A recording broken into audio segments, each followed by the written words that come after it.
What's going on, college football fans and fanatic family? Listen, man, the Big Ten has 18 teams. You heard it right, 18 teams. I said a couple years we moving to conferences, but we'll save that one for another day. Listen, man, we're here to talk Big Ten season preview on the snap count. Y'all know how we do. We bring in our content creators representing a lot of different conferences, and it's no different tonight, man. Special edition. We're gonna go ahead and jump right into it. No, I got you on this one, Coach. It ain't nothing. You know what I'm saying? Yeah. The fanatic. But we keep it 100, keep it real. That's the only way we know how to be. Talking that sports talk. You know what I'm saying? Straight out of South Carolina. Upstate, 864. Yeah. The FANATTIC. The fanatic where we keep it OG. We talking sports, so I call what I see. I love the fans like they part of my team. I love the fans like they part of my team. Come rock with me. We got it jumping like it's that valley. I call my dogs out the pound. Let's go eat. All right, man. We ain't gonna belabor the point, man. Hey, listen, if you're new to the channel, man, Fanatic Sports Network, we talk college football most of the time. We got a basketball show called Chuck and Bucket, Saturday Night Snap Count, of course, where it's a college football wrap up, but we're in preseason mode right now. We're in list season, call your shot season. So right now we're going through and we are previewing each of the Power Four conferences, and then we'll talk a little G5 as it gets closer to the season. Also, man, listen, I'm bringing on some content creators, man. Y'all make sure y'all check them out. They're good in their own various ways. And listen, tune in to the Snapchat to the Fanatic on Monday. I'll be releasing a video, some exclusive content for you guys. Just wait till Monday. Hey, we've been working on some stuff. Without further ado, let's go ahead and bring them on in, man. Listen, we talking Big Ten today, so we're gonna bring in our Big Ten representative first, man. It's my guy representing Sideline Sports, Penn State. It's my guy Andrew. What's going on, Andrew? Hello, how we doing, Coach? Hey, man, we good, man. We're here talking football, man. You've been in the off season, man, but we got you out. We got you out in preseason workouts, trying to get you ready for preseason camp. Yeah, you got me doing a lot of homework as well, too, because 18 teams is a heck of a lot to even think about, let alone break down and study. So I know it's the off season's over. That's right, man. We're here to get into it, man. Next up, listen, it's our guy, man. He's not new to the channel. If you new to the channel, this guy, man, he's like our YouTube brethren. It's our guy, Jason Watkins from the College Football Hall of Fame. What's going on, man? What's up, Coach I? Thanks for having me on chilling. once again, man. It's all good to be in here, getting to talk about some ball as normal. Big Ten, 18 teams, man. 18 teams. This is going to be a weird season, man. I cannot wait to see how it all plays out, though. Right. So as y'all can see, man, me and Jason repping the SEC, OU for Jason, Georgia for me, and our guy Andrew representing the Big Ten, Penn State. Listen, man, our next guy, he's representing the Big 12. That's right, man. I told y'all we got content creators representing all the Power Four conferences. And it's our guy Cody Stovall from Okie State. Locked on Okie State, man. What's going on, Cody? Man, it's another day. I greatly appreciate the hop on here. I'm ready to talk some college football and have some fun, brother man. That's right, man. Listen, 18 teams, dog. We gotta jump into it, bro. Well, like you know that's just the beginning. That's just we're not done yet. There's no way we're done yet. Right. You know, me and Jason talk about it all the time. The first time I was ever on his show, I said this is where we were going, man. I said it's gonna be some super conferences, and I think 5 years or so from now, maybe not that long. I don't know if we get there. But they were on you, bro. Right, they was, man. We got some people up in here, man. Connor Johnson in the building. What's going on, Connor, man? Sooner Fan 71 says, good evening, everyone. Sports Geek 91. I see a beaver. That's all right. Okay. Jason's in the building. Coach, what's going on, Coach Roy Ball? We appreciate you in the building, man. It looks like you should have some smooth sailing over there in my channel, brother. Wiley Litchford. I don't want to Texas sucks always down. Listen, it's gonna be a lot of fans in here. Hey, y'all keep it YouTube appropriate, but we like to have fun around here. Mars, my guy. We appreciate you, my man. Hey, man, y'all, regardless of what stream, what channel you're on, make sure you hit the thumbs up, the like on each of those channels that you're on, man. That's how you help these content creators, including myself, man. Sport Geek said, this is Big Ten talk. Who cares about Texas? Right. All right, man. We're bringing in another one about Texas. Nobody. Right. Bring in another one of our panel members, man. Listen, man. I'm gonna tell y'all, man. I got an 18 panel here. We're gonna be bringing you good content throughout the season, man. So, y'all make sure y'all, like I say, subscribe to their channel if you already haven't, man. Next person up. Listen, representing Georgia and the SEC, man, and just my damn opinion, a former dog himself, double dog at that, track and football. It's our guy, Shawty Parker. What's going on, Shawty? Gentlemen, how y'all doing? Doing all right, man. We're doing all right. You got a little feedback, a little echo there, Shawty. We got a little echo, just slight. It ain't huge. It's just a little bit. Put that cord behind your neck. You got that second one probably going. There it is. Listen, man, we in here. I told y'all, man, it's thick up in here tonight, baby. Who else is up in here? Let's see. It's an Okie Light. Hey, Neelio. Oh, yeah, that's right. Cody is in the building. Cody is a part of. Listen, man, Cody's a part of the Snap Count panel, baby. That's right. He's gonna be rocking with us all year. Coach Roybal say, "What's up, Cody?" That's right, man. Hey, buddy. Listen, locked on is all in here. We got no problem. Hey, man, technical difficulties. Like I say, man, I told y'all backstage I was running kind of late, man. We had some fanatic business to take care of, trying to bring y'all some exclusive content. Stephen G in the building. What's going on, Stephen G? Yeah, we got that fixed. Hey, man, let's jump right into this thing, man, because like I said, hey, 18 teams. I don't even know where to begin, to be honest with you, but let's do this. Just overall, Andrew, you are a resident, Big Ten guy. Just your feelings on the conference itself. Another year where it's going to be a little bit high on the end, where we have the likes of Ohio State, Oregon, Penn State, Michigan, and then you're going to have some newcomers coming in, but there's also a lot of upheaval and change at the bottom end with the likes of UCLA, Purdue, Michigan State. But we have some hopeful teams like Wisconsin, Maryland, and teams that are just trying to make it over the hump and into the playoffs for the first time, including the team that I rep. But it's also going to be very interesting to see how Michigan and Washington kind of bounce back after their finals appearance, because talk about change. I mean, I'm pretty sure they lost the ball boy in Washington. So let's see what happens there. And I'm excited. It's always great to see 4 new teams, get to see 4 new fan bases, and then the ball keeps on rolling with the Big Ten, 4 new cities to market to and get more money from. That's right, man. Shout out to Neelio, super chat over on the Hall of Fame College Football. Jason Chat say, "Hey, Jason, happy holiday weekend to you, my friend." Let's see. Will Iowa get an offense this year? That is a good question, Stephen G. Probably not. Shout out to Adam Vincic. I don't want to make sure I don't say your last name wrong, Vincic. Let me know if I'm saying it right. He says Ohio State loaded up via the transfer portal. If they don't win, then they might be gone. Ooh, oh, yeah. Listen, I think so. I think that's at least on Twitter, in the Twitter, world, that sounds like what Ohio State fans are wanting, even if it doesn't happen, if he doesn't get it done this year. Shout out to the Hall of Fame College Football mom. What's going on, Miss Case? So that's right. Be nice to the OU haters. They're all OU haters. Oh, man. So, hey, man, let's jump in this thing, man. Coaching tiers. We want to talk about coaching tiers. Did our guy make it in?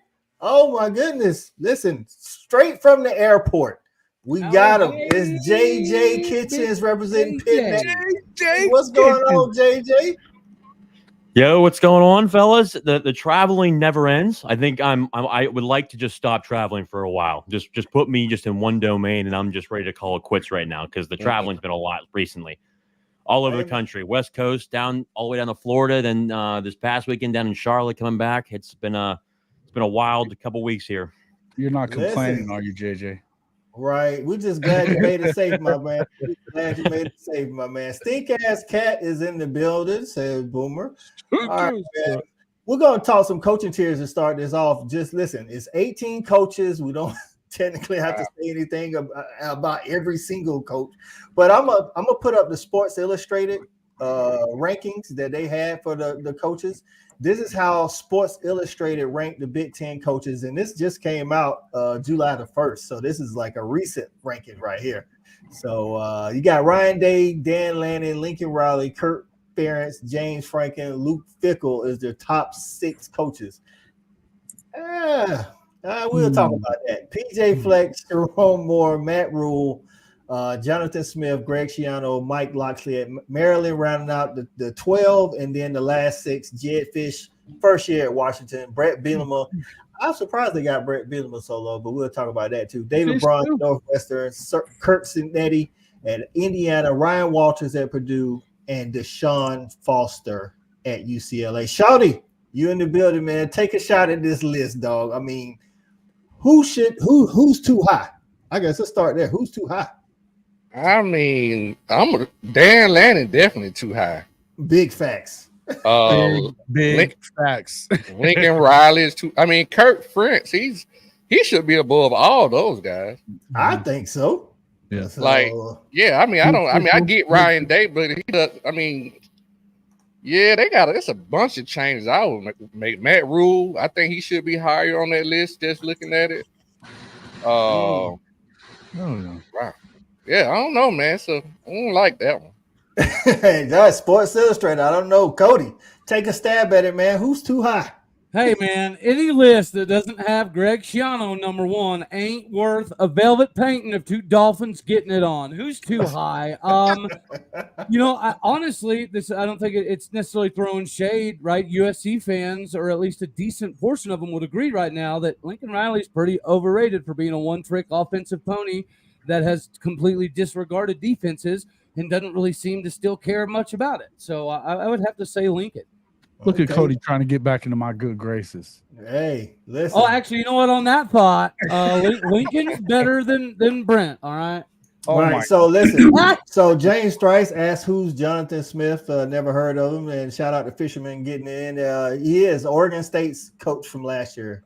This is his first year at This is his first year at Michigan State. So listen, man, Michigan State still trying to recruit from the debacle that was Mel Tucker and how he was stealing from them. It says James Strice says French should be number 1. Who else has averaged 10 wins in the last decade without a quarterback? Hey man, you might make a good point right there, dog. Kurt Ferentz definitely should be top 3 easy. Like, I mean, that's without even thinking about it. And honestly, he probably, like Shawty said, I think he probably should be top 2. Dan Lanning is the hot name, Jason. But I mean, who else outside of Dan Lanning? Who else is too high, dog? And I'll flash the rest of the. Hey, you know what I think about Lincoln Riley, but I think that James Franklin is also probably way too high up on the list. I mean, the guy. I mean, to me, I get it. They've done what they're doing at Penn State, but to me, you're going to have to win some of these games against the big dogs. You know, right. That's kind of what I feel about it. I think that he's a little. I think Fickell. You know, he hadn't really proved it at Wisconsin so far, but I mean, there was a rebuild job. This is a guy that took Cincinnati to the playoff. I like him, you know, maybe a little higher up this list. In fact, I think he's probably he's definitely done more than Dan Lanning's done, you know, right. So Sharon Moore, I think his filling in, I think he's probably, I don't know. I don't really have a big problem with that, but Matt Rule's another one of those guys that, you know, he's had rebuilds at 2 different programs and made them relevant. I mean, we're talking he made Temple relevant. So right. With that said, Jason, I think Matt Rule is minimum. He should be higher than Sharon. I mean, I get Sharon. I think he's a top 5 guy. I think for sure that's a top 5 guy to me. Right. So Andrew Franklin, your thoughts, and then who else might be? What your thoughts on Franklin himself, since you're a Penn State guy, and then some coaches outside of the obvious Dan Lanning, Lincoln Riley that might be too high. Yeah, I mean, I think 5 is fine. I mean, okay. he's done consistently well with recruitment. He's won 3 New Year's Six bowls. He's had multiple 10-win games plus. I think 5 is fine. The reason he's not higher is because he hasn't won the big game.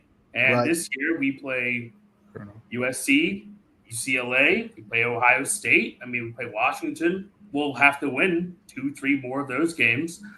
Sharon Moore is very tough to judge. I think he's too high simply because he just simply took over a national team. We don't know how he actually is as a coach right now. And I mean, I think, Deshaun Foster being, the newest newcomer, and I remember him playing in the Super Bowl against the Patriots. That's kind of like the most of my knowledge about Deshaun Foster, other than he's from the area. But yeah, I mean, these guys are it's all new. The same with Kirk Cignetti, David Braun from Northwestern in Indiana. DJ Fleck's been at Minnesota for longer than people remembered, but he hasn't really done much. Jed Fish is coming from Arizona, so who knows what's happening there. Jonathan Smith is a fantastic coach who got every ounce of talent out of Oregon State's roster, but he's coming to a really tough situation with Michigan State because who in the world knows about what they're going into? But yeah, Dan Lanning's the hot name because he's a great recruiter, and they torched the transfer portal, and they're doing well in recruitment. But how is he as a game manager? How is he as a coach? Especially, in the new stage. Lincoln Riley is the absolute opposite of Kirk Ferentz. Lincoln's offense, Kirk's defense, but Kirk's been doing it since God's dog was a puppy, and Lincoln Riley hasn't proved it in USC yet. So that's big my facts. Hey, big facts. JJ Cignetti, is that Frank Cignetti from Pitt? No, that's actually his brother, Kurt Cignetti. And if I must say, I actually would put Kurt Cignetti a little bit higher. And the reason why is every place he's ever been, he's been a winner. Doesn't matter where he's been in Division II level, Division I level. He did a really good mentorship under Nick Saban in his time at Alabama. I thought Adam Brenneman actually did a really good interview with him about a couple of weeks ago. That he put out a really good bunch of information. I'm excited to see what he does there. He's got a really tough build there at Indiana. I think, honestly, Jeff Fish should be higher. I think the job that he did at Arizona, took over one of the worst programs. You look in and really in college football and what he was able to do towards his last year there. Had a lot of success. Now he's going to a place in Washington that certainly has more resources. Preferably, I think he's going to do a really good job there after 1 year. I expect him to really jump up the real roster here. Excited to see what Deshaun Foster does too. Obviously, he hasn't been a head coach before, but I'm excited to see what he does at UCLA. But overall, a little bit too high. Obviously, the one I'm going after here, just very hard, is Lincoln Riley, a guy who has been well known with well-known talent, especially too last year with Caleb Williams went 7-5. The guy cannot get a defense together. Doesn't matter if he was at Oklahoma or now he's at USC. He can't put it together. I think he needs to drop a lot. Kirk Ferentz needs to be higher. I think Matt Roll needs to be higher. I think James Franklin's actually in a good spot there at number 5. He needs to beat those big dogs. He's 1-9 versus Ohio State.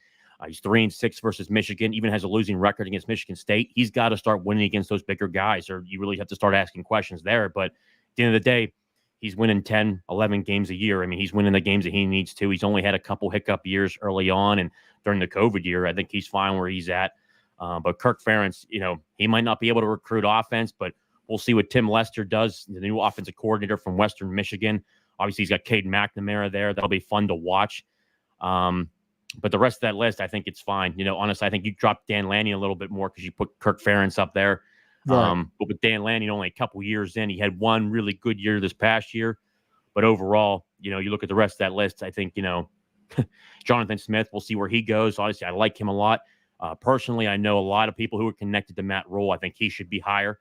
I think he's a tremendous football coach. Again, I think Jason brought up a really good point in terms of building programs from the bottom up. He's the guy, basically, if you're down in hell and you need to get out of it, Matt Rule's your guy.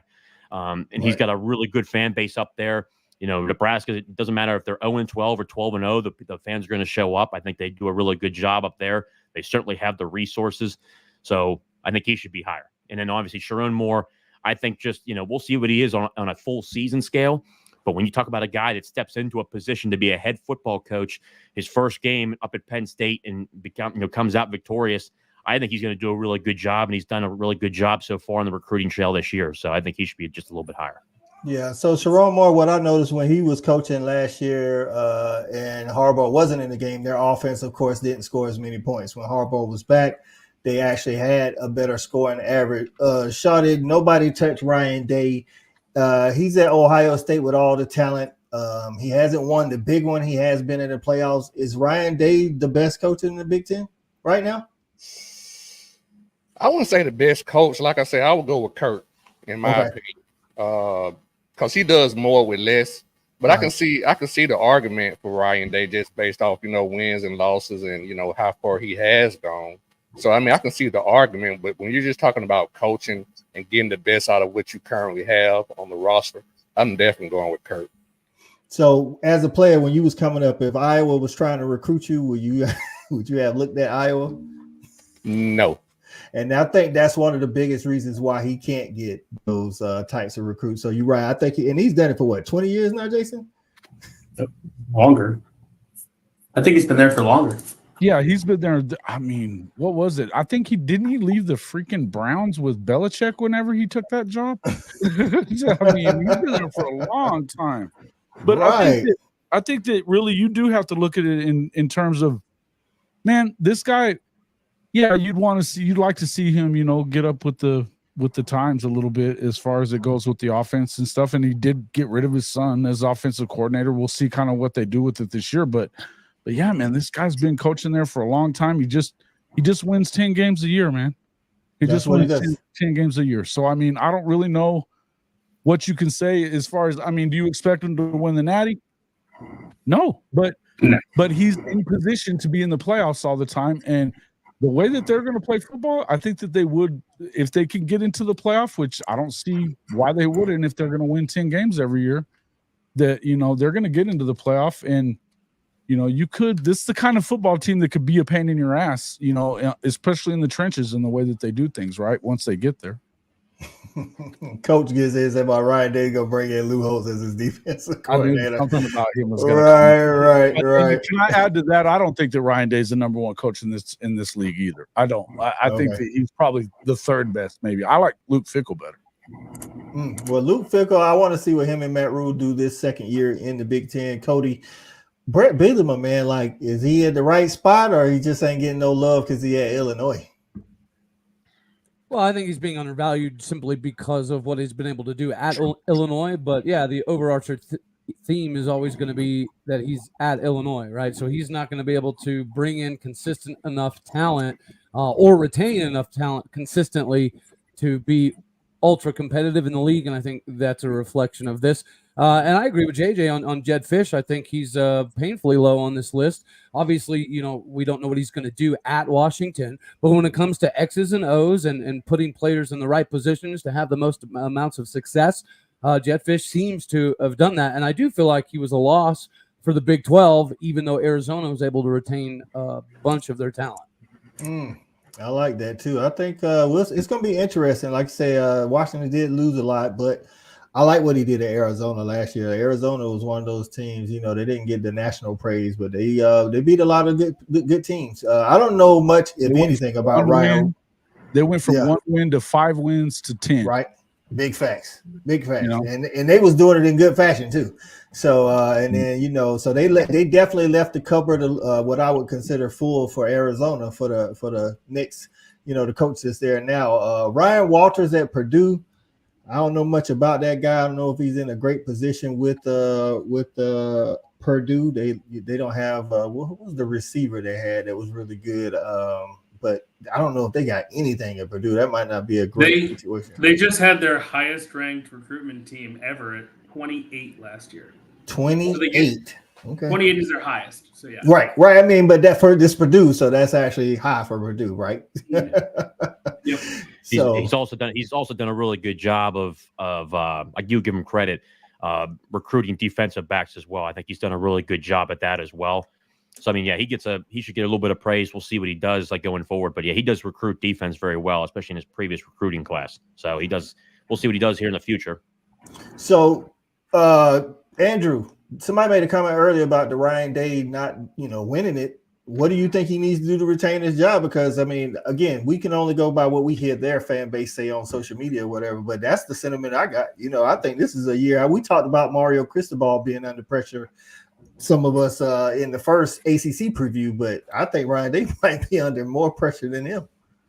Yeah, I mean, look at like Ryan Day, Lincoln Riley, James Franklin. 3 guys that if they have a bad season, they're going to be on a hot seat or if they're going to get fired. Like if Ryan Day loses to Michigan again in this turnaround, you're going to see pitchforks in the streets.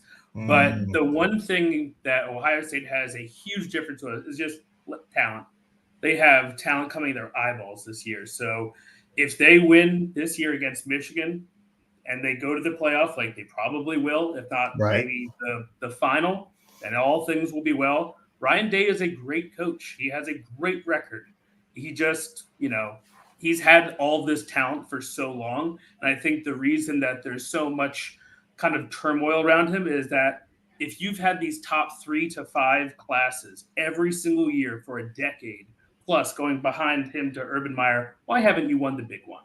And why haven't won with Ryan Day, who was set up very much like success to Sharon Moore, but just kind of more like on steroids because they have 6 of the top 10 best players of the Big Ten. They have the best running back duo in the land.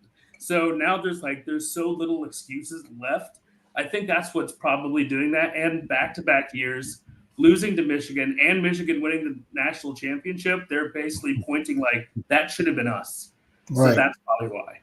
Right. So, Shawty, listen, Urban Meyer didn't help his case by saying it's probably the most stacked Ohio State team ever. But you always have a different way of looking at it. Would you, in the way you look at it, progressing every year, would you say Ryan Day's on the hot seat?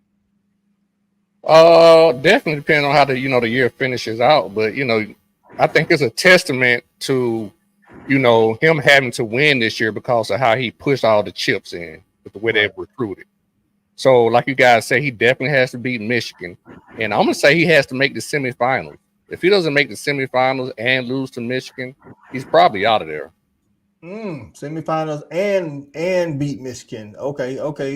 Jason and Cody, similar sentiments on Ryan Day. I know we kind of in agreement. He probably not the number 1 coach. He's top 3, but Michigan and the playoffs or just Michigan? He's got to beat Michigan for sure. That's the first thing. You better beat Michigan, and I really think you probably better not do any worse than like 11-1. Maybe losing that road game to Oregon. But to me, if you lose to Michigan, you better win the whole damn thing. The whole damn thing. Cody? Yeah, I think that's very fair, right? For as much grief as we're going to throw Lincoln Riley's way, one of the things he did do with Bob Stoops' teams is win Big 12 titles, right? And recruit, a little bit of a better pace as well. So Ryan Day inherited a similar situation, but he has done the opposite with it, and he keeps losing to Michigan. Like Jason just mentioned, you can't do both. You cannot not play over and over again. I know somebody just said in the comments earlier that the Ohio State, board of trustees and everybody has a different mind frame than the fans. Well, that very well may be the case, but they also understand that they have to win. Ohio State's one of those places that you absolutely have to win. You have like a 4 or 5 year window. And if you're not doing the winning, you got to go. And now that Michigan has a new coach, they definitely can't stomach that one. Big facts. Well, he's already lost to Sharon now. You know what I mean? You lost to him last year without Harbaugh on the sideline, right? Yeah, not a good look, man. Not a good look. So, I mean, to me, you got to go out there. You got to find a way. That's 3 losses in a row to Michigan. And before that, hadn't they won 9 in a row or some crap like that over Michigan? Yeah. Before that, so you're presiding over the program as it starts a losing streak. So this isn't something that you can get away with for very long. And it's just, I mean, look, you lose 3 or 4 games in a row to Florida, they're going to be running coaches out of freaking Georgia too, and Oklahoma and Texas and all that. You just can't have it. Right. Shawty, you always have a different take, and I want you and JJ to get on this question right here. Nilo said that raises a question: who could right now come in and do a better job in Columbus? You want to take you go first? You mean like a current coach or new up and coming coach? Does it matter? It don't matter. I mean, who do you like? I mean, like you got reason why, because you always have like a unique take on, like, Kirby wasn't Kirby till he was Kirby. You know what I'm saying? But the thing about it, I mean, with the program being so loaded, I just don't know if it's going to be such a great testament of the coaching. When you got a program rocking and rolling like that, it's more just about being the head man and dealing with the personalities and making sure you're dealing with, all the things that you really don't see that the head coach has to deal with, if that makes sense. Right. You know what I'm saying? Because they have the talent. Wow. I don't know right off the top of my head, because I think you can almost just throw in the wind and hit somebody, to be honest. With all that talent, I might be able to go out there and win 10. Yeah. JJ? Yeah, so my biggest thing is when you look at Ohio State, obviously they have a very hostile, fan base, and sometimes not even too logical at times. My biggest thing is, look, if you're going to fire a coach, you're basically saying I can go out right now and get a coach that will do better no matter what. And I think that when you look at Ryan Day, his first thing that he has to do, I think that solidifies his job, is that you beat Michigan. I really think that's, in retrospect, for where we are really in college football, I think for him, he needs to beat Michigan. That's the number one thing he needs to do. After that, maybe win a playoff game, because obviously by that time, I think this year, if you're winning 10, 11, 12 games a year, who's really going to step in there and guarantee you, because when you fire a coach, you're basically saying, I can guarantee a guy that this guy's going to come in and do a better job. It's understandable when you fire a guy after 6 wins, 7 wins, 8 wins. It makes sense. But when you have a guy like Ryan Day, who has won 10-plus games every year he's been there, or even 11-plus games he's been there, you have to start asking a question. I think when you look at potential football coaches around the country, you got to start diving into other conferences, and potentially there might be a couple guys here or there, and maybe some guys in the National Football League you have to take a look at.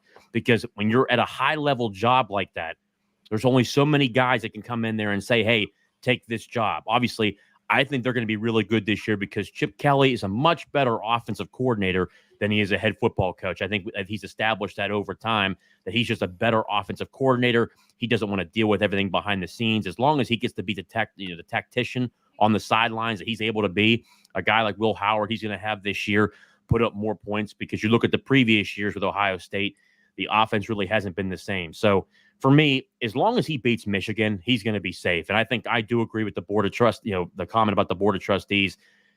If it's not to the point where the Ohio State is falling apart, if they're still competing and almost winning the conference, and now especially too with the 12-team playoff, they're most likely going to get in every single year as long as they have 10, 11, 12 wins every single year.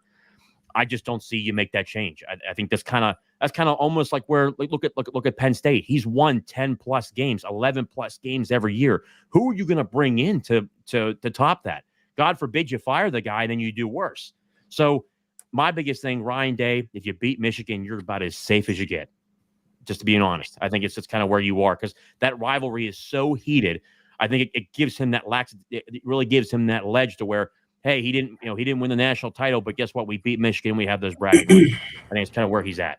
Definitely got to beat Michigan, though, right? You don't have a choice but to beat Michigan. If you lose against Michigan, then you start to have the conversation, because there's going to be guys behind closed doors. Obviously, Will Howard, him coming out last week saying it's a natty or bust. No idea why the hell he came out and said that. I mean, you just got to Ohio State. I mean, sometimes the way I look at it too is you got a brand new AD there that has no allegiance to Ryan Day. Yeah, no, he didn't hire the guy. You know what I mean? Whom else you bring in, you're going to have to pay like a Ryan Day anyway. I still think it's Mike Vrabel. He played there. Yeah, he I played think that Mike high-level Vrabel ball was a in the hell of a NFL thought. Oh, I think Derrick that's Henry, a freaking fantastic hire. with a great roster. Absolutely. He's won Super Bowls. He's tough. He's an Ohio guy. I think Mike Vrabel would be the next coach. Very good call. That's the winner right there. That is the winner. I was saying Lance Leipold. I think that Mike Vrabel is. We don't even have to talk about anybody else. He's just a coordinator and analyst somewhere. Get him. And for Penn State, Matt Rule actually played at Penn State as a linebacker and is from the area. That's who I'd have to replace him, James Franklin. So always go to the well with the alumni association, but it's always tough. Ohio State is such an amazing job. You can pick anybody. They'll still probably get top 5 recruiting classes. This is the first time in over a decade or almost 2 decades where you have to say you got to beat Michigan.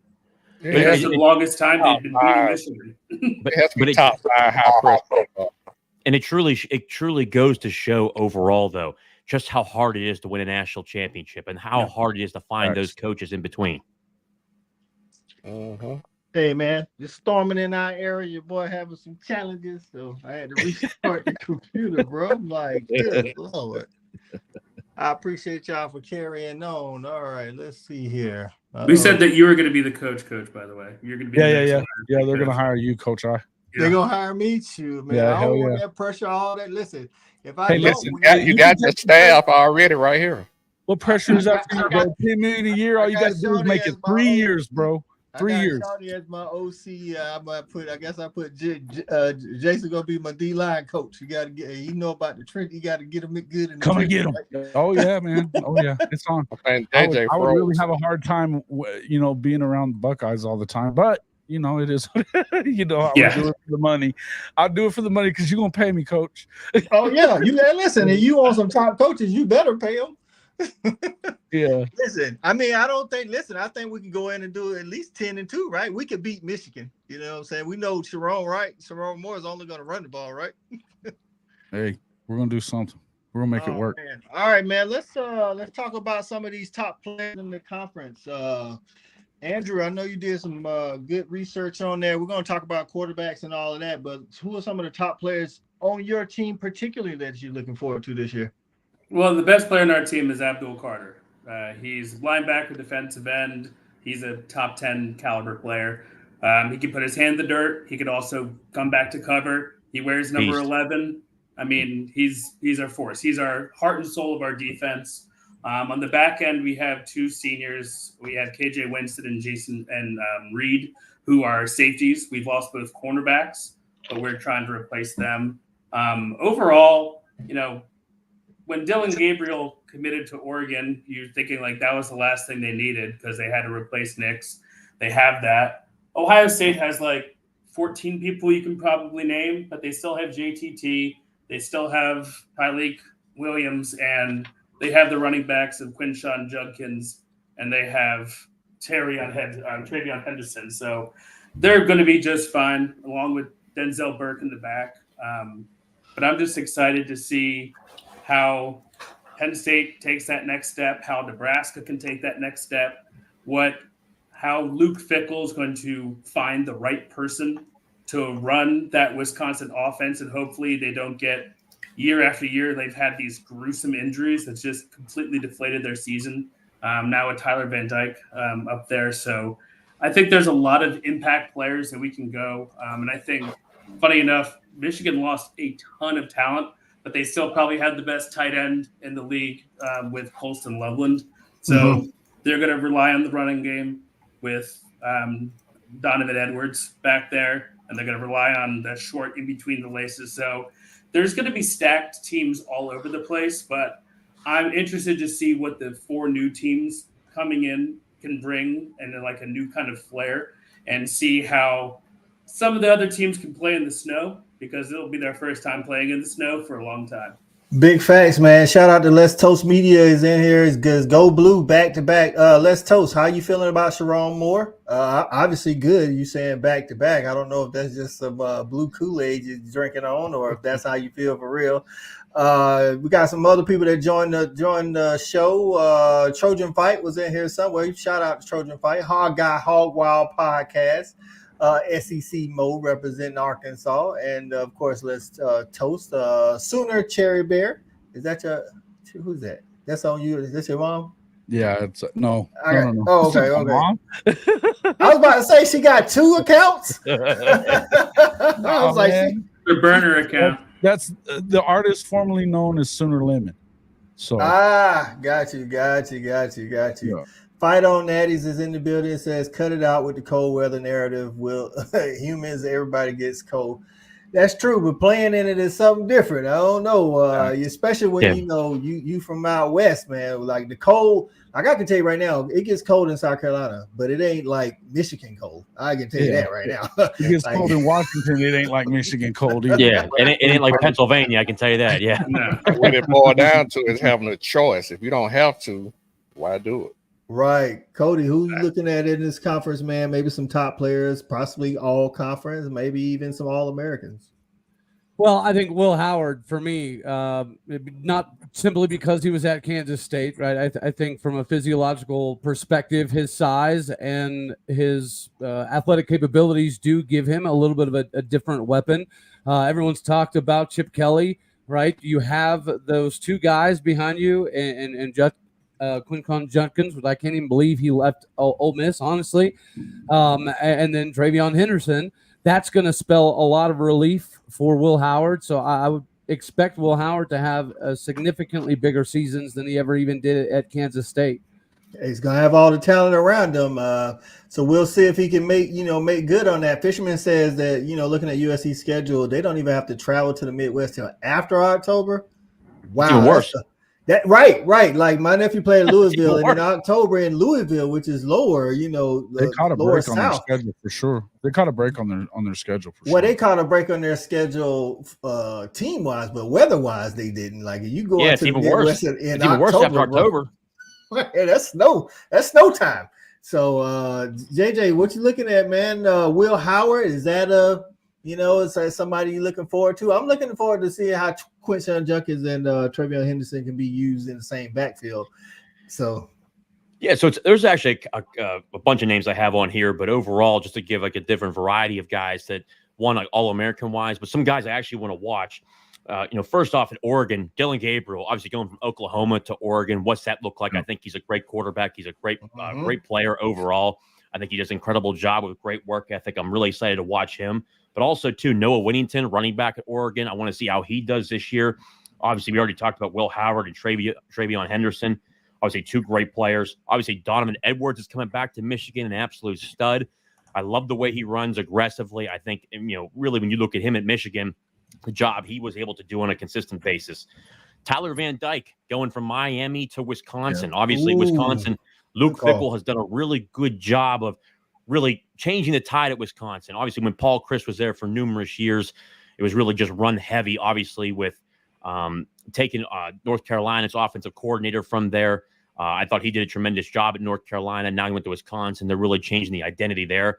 I think Tyler Van Dyke will actually do a really good job there when he gets up there. For the Indiana fans, Curtis O'Rourke, quarterback from Ohio, goes to Indiana. I want to see how he does this year.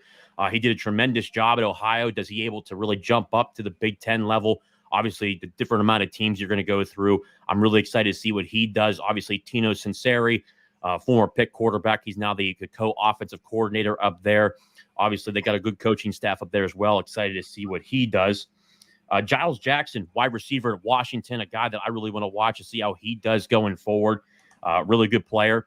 But obviously, the last one, Iowa's offense, a completely different offense this year with Tim Lester. He runs an RPO offense, modern-day offense, has Cade McNamara, former quarterback from Michigan. Excited to see, does it something match up with their offense? Obviously, with their defense, actually. Obviously, Iowa's got a great, tremendous defense. You look at the Big Ten overall, really known for their defense, not so much the offense, but when you look at Iowa, are they actually able to do something comparative to where they can actually score more than compared to last year? 1.5 offensive touchdowns per game last year. Can they do better than that this year? And they went to the Big Ten title game with averaging 1.5 touchdowns a game. So Tim Lester, can you do better than that? That'll be fun to watch going forward. Big facts. I'm gonna let Jason and Shawty get in on some players they may be looking forward to, and then me and Cody, we're gonna tackle this question right here. It says, so is Ohio State basically a running team or a passing team, and their trenches weren't that good? And he says your trenches just don't get better overnight. So Shawty and Jason, I'll let y'all touch those top players. Go ahead, Shawty. I want to see Evan Stewart, man, the transfer from Texas A&M. I'm an offensive guy. Right. He's going to Oregon, man. He's bringing over roughly, close to 100 catches to Oregon, who already has a loaded offense. And to what JJ said, I really want him to see what he can do with Dylan Gabriel, as the quarterback. So I really want to see those two guys. I'm very excited to see what Dylan Gabriel can do over there. I think he fits that offense perfect. He's one of the only few quarterbacks that's coming back, I think, that threw for over 500 yards.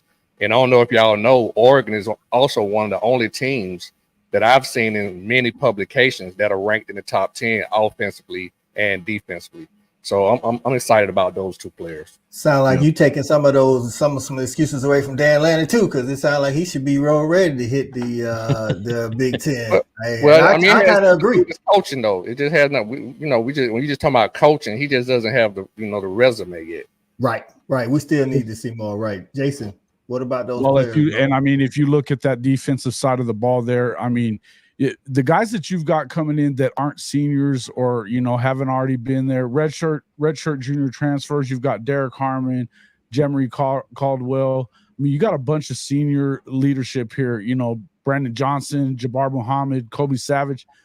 But I think that Mateo Uyunglele is going to be – he was really starting to come on towards the end of last year from that edge position. I think they're going to play him kind of outside linebacker edge a lot this year coming up. So you expect a little bit out of him. He was towards the end of the season. They've got him slated as a starter this year coming around. I do think that, like Shawty said, I really like Evan Stewart to go with Dylan Gabriel as well. I think that offensively, when you start looking at what they're doing there, I mean, look, even after you saw a coaching change at the offensive coordinator position because you had a guy that left, this is it's surely time for Oregon to kind of step up. They're 0-3 against Washington under Dan Lanning. I mean, Kalen DeBoer, they didn't beat him once. So, to me, you really got to step up and do that. But I think they do have the defense to get it done. I would probably look at myself. I like Penn State as well too. I know I'm kind of rough on James Franklin, but to me, I think that Drew Aller, with the addition of Andy Koltonicki as their offensive coordinator, I think that you're probably going to see some things that we hadn't seen in a while there in Happy Valley, because he is a guy that, look, man, I'm a big fan of what they do at Kansas under Lance Leipold, and I think that Andy Koltonicki was one of the biggest reasons why they were able to do those things. They run the football very well out of the way that they block things up, and I think that he's going to bring a wrinkle into that thing and work with Drew Aller in ways that kind of gets him freed up to not, it's not such a, I don't know what's the word I'm looking for here. Constrained. I guess about to say constrained, because are they going to actually let him throw the ball like he's neutered? I would hope so. God, I would hope so. And I let him run. They haven't had receivers. They don't have receivers, but how would you know? You don't throw it. Yeah. So it's I like the move there. I think it was probably the best move that James Franklin made throughout the year. Big facts, man. Big facts. So Let's Toast Media, Michigan fan, says, is Ohio State a running team or a passing team? You just don't get better in the trenches overnight. Now, Cody being an Oklahoma State guy, you guys know a lot about at least the running part of it, you know what I'm saying, in the trenches, and then it's Penn State as well. Both good running teams from last year. Chip Kelly, in my opinion, is a run-first guy. So, I mean, I think they're going to be a running team regardless of how much improvement they made on the offensive line at Ohio State. I think that would be a fair analysis, but I think I'm going to go the other way around here, simply because, you typically run to set up the pass, right? I think that they very well could use the pass to set up the run, primarily because they just got the Alabama center transfer that started 35 games in Seth McLaughlin. So when it comes to calling different packages and how to shift and how to make adjustments at the line of scrimmage, you have to have that dude. They have that dude now. And Quinshon Judkins and Travion Henderson are going to get theirs. So instead of them beating up the holes, you give them opportunities to hit home runs by using the pass game to set it up. So I would say that they lean on the run, but by utilizing the pass first. Thoughts on that, Andrew? I think that's fine. I mean, to be honest, there's going to be two able-bodied quarterbacks in Ohio State. I think it's going to be kind of sometime it might be the hot hand. We're going to get a lot of talk throughout all of camp of whose team it actually is. But when you have Quinshon Judkins and Travion Henderson in the backfield, I don't care who the hell you have. You just run it, because that's what kills them over time. And then they can take over. Their 3 or 4 5-star wide receivers can take over a game, kind of lull you to sleep and then hit the home run. I think that's probably what they're looking forward to, but they have so much talent all over the field. It doesn't really matter. They don't have to be one thing or the other. But I think with a bolstered offensive line and their home run and the transfer portal, I would probably see it more run heavy because they really don't have that perfect quarterback for their system that's been there for a long time that can understand their playbook blind. So I'm assuming they're going to probably rely more on the run to start with and maybe open up that playbook as the year goes along. Definitely going to be interesting. Chip Kelly's first year there. Go ahead, JJ. And I'm also going to say, I think when you look at the tactician of what Chip Kelly is, the first thing that he's going to go through during fall camp, and he's probably got a mirror image of it through spring camp and obviously summer camp, obviously summer OTAs, which they're just finishing up. They'll have the rest of this month off, is Will Howard. What does Will Howard do good and what does he do bad? What's really in between you have to look at. I think overall, when you look at the offense of Ohio State, there still are some questions on the right side of Ohio State's offensive line. You'll still have that. But still, I think when you look at Chip Kelly, when he puts together an offense, he looks at the pros and the cons of what he's able to really have. What's his pros and what's his cons? I think overall it depends on what is Will Howard really able to do. The quarterback position dictates so much of what you're able to do on offense. Is he able to really relish the RPO scheme? Is he really able to really look at what Chip Kelly's trying to set up? And a lot of times it's a lot of visionary things that you're running this play now to set up 3 or 4 plays down the road. So is Will Howard really able to adjust to what Chip Kelly's looking to do? If he's able to do that, I think it's going to be more of like a 50-50. Being able to run the football. You got Travion Henderson that's there. We've obviously talked about. But obviously, look at Ohio State's wide receiver group. It's always been phenomenal. I think overall he'll be able to really set it up to where he's really able to attack the weaknesses of each team that he's able to face in the schedule. And I mean, look, if you look at last year, what they did, they had 1,800 rushing yards with just Travion Henderson. They're adding one of the best running backs in the country. They're, you can say that their O-line was bad last year, but it wasn't that bad. They had 1,800 freaking yards. And I mean, to me, they averaged 138 yards a game on the ground. Of course that they were a pass first team because they have the best receiving core in the country. I mean, I get that. But I think when you have 2 running backs like this, you better set up everything else through that. I mean, because I in my opinion, Will Howard does not need pressure on him. So if you put him in a situation where he has to go win with his arm and you haven't set it up for him to get out there and not have guys breathing down his neck, you're in deep shit with Will Howard. Right. Nidio gets in here. Nidio's a K-State guy, so he knows Will Howard, and he says Will's got to be able to check down and find that second, third option. He struggled with that last year, and then it kept them from winning a couple of games. So that's good stuff. Cody, did you get in there with your top players or players you're looking forward to seeing this year? Yeah, all I care about is Will Howard. Just the Will Howard. Hey, that's what's up. Listen, he's got the talent, dog. So it's like, even if I don't know, like, Shawty, what'd you say about DJU down in Florida State? He just don't have to lose games, right? Right. Exactly. That's exactly how it has to be. When you have those kind of guys, that talent around those kind of guys, this got to be a season where you just kind of want to build on the running game. Don't show too much. In every game, you just want to kind of progress a little bit and just let Will get a little bit more acclimated. You don't want to have to come out and just have him firing the ball all over the field. I don't know if he's that kind of guy. So with the talent around him, you only want to throw the ball when you need to throw the ball, and he should be able to execute with that talent around him. Right. So for a typical Ohio State fan, maybe at the beginning of the season, outside of some big games, it might not look like the offense you want it to look like. It might, it might be some let's, like you say, throw it when necessary type deal. You might be limping for a couple games, limping a little bit, and all of a sudden you start kicking. Isn't their starting X receiver a true freshman though? Jeremiah Smith. Yeah, he's the number 4 player in the world. So he might be. Yeah, he might be the number 4 player in the world. Coming into the season, he was number 4 player. That's Toast Media says so. Building on the running game. Japan might disagree recently. Oh, come on. Yeah, they didn't have all the good players. Listen, I think again, he's got talent, and that can help him. He's got a great 2 offensive minds as the head guy and the OC. So even if he's not great, Will got 3 games he got to win. 2 or 3 games he got to win. I think it's Michigan, Oregon.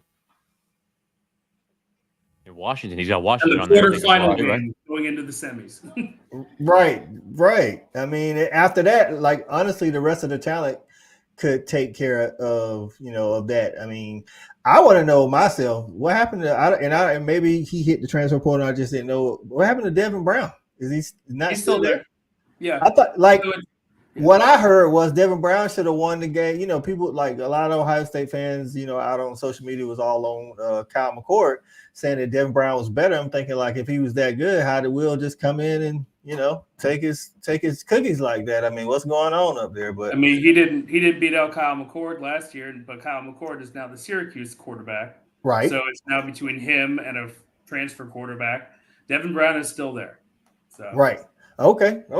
Well, listen, man. Now we just move on into those contenders. Of course, I think every conference got about 4 real contenders, maybe 5. But Andrew, I'll let you start it out, man. Contenders and then a surprise team. You know what I'm saying that people might not be looking for. Contenders: Ohio State, Oregon, Penn State, and maybe Michigan. I think my surprise team would be Rutgers this year. I think they actually have a pretty good team, and they have a cakewalk of a schedule. They avoid Michigan, Penn State, Ohio State, and I believe Washington or Oregon, and they don't have like a away game in the month of October. It's odd. They have like a very easy way to actually get to a quick 6 wins. So I would say that this is going to be the next step for the Rutgers Scarlet Knights. JJ, jump in on that. Then Shawty, I'll let you jump in on contenders and maybe some surprise team or two. Yeah, so I mean, my contenders really, I think, are pretty obvious in terms of Ohio State, Oregon, Michigan, and Penn State.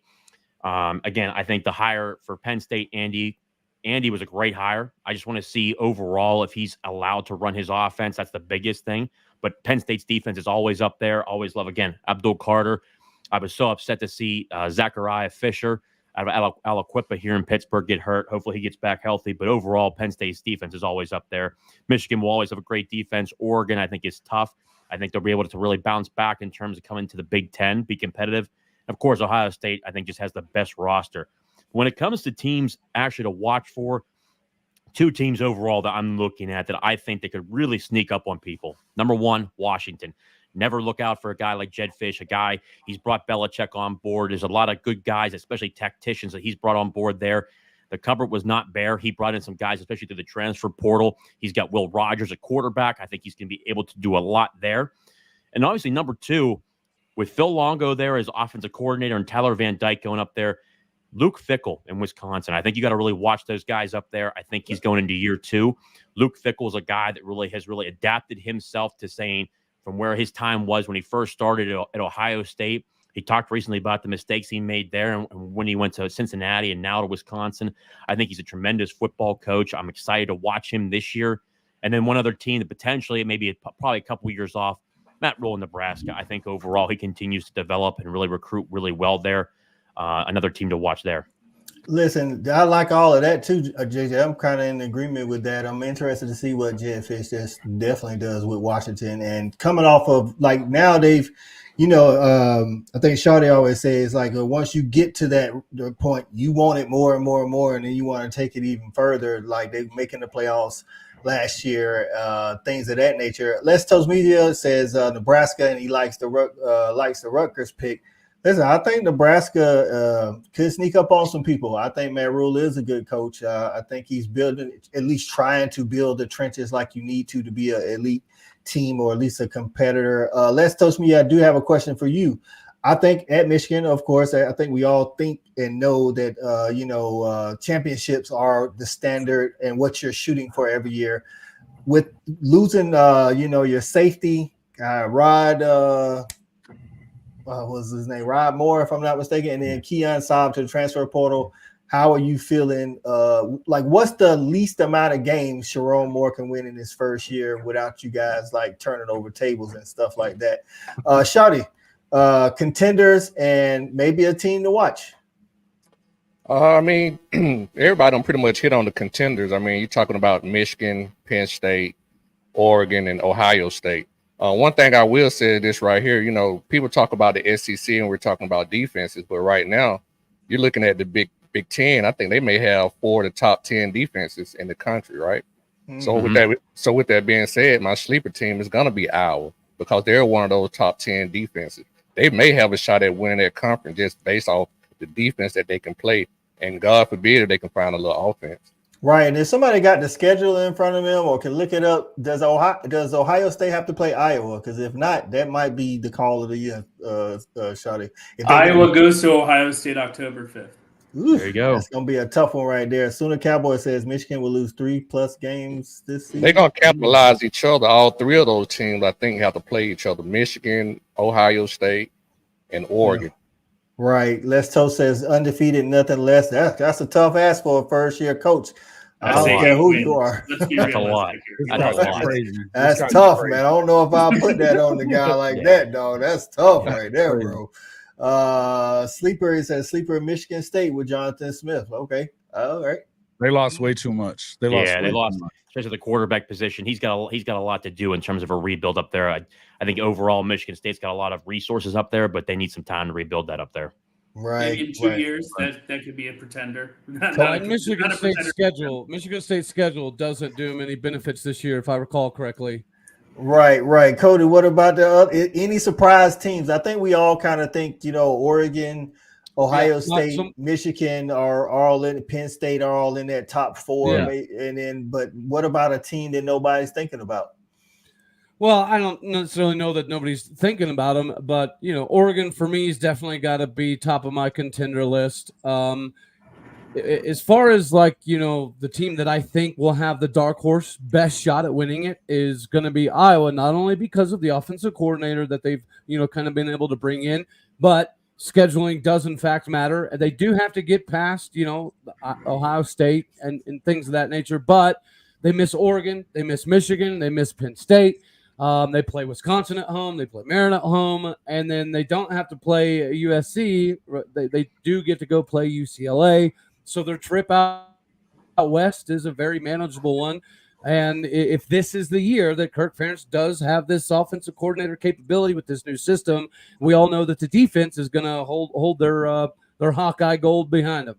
Mm. And Coach, one thing that's also for Nebraska, they have guys Dylan Raiola as their quarterback now.